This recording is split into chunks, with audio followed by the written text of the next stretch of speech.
The leader of Israel's far-left Meretz party demanded Israeli Prime Minister Netanyahu step down. A prime minister who is accused of the most serious offense for a public servant in the Israeli rulebook cannot keep serving for even one more day. He must resign today. Israel must go to elections. Former Foreign Minister Tzipi Livni added to the chorus, saying Netanyahu reacted like a mob boss.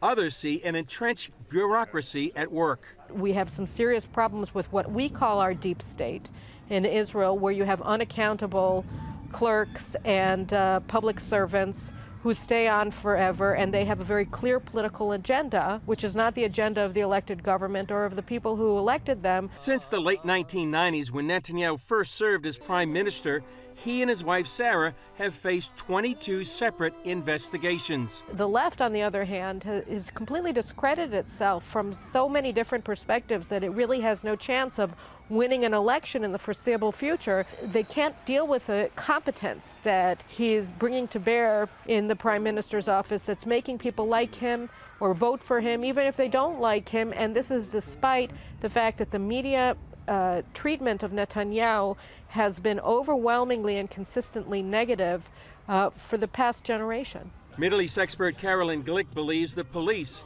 the judiciary, and the media are determined to undermine Netanyahu.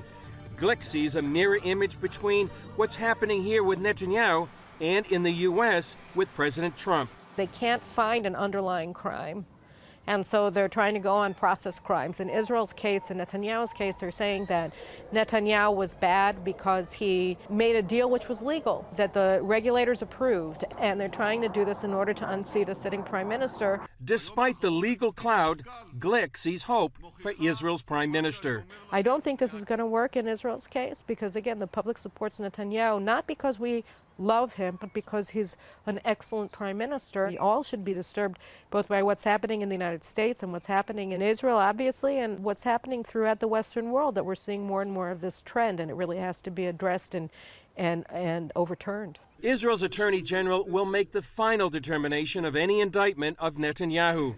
His office has indicated there's not a specific deadline, and it's possible the decision may not come until the spring. Chris Mitchell, CBN News, Jerusalem.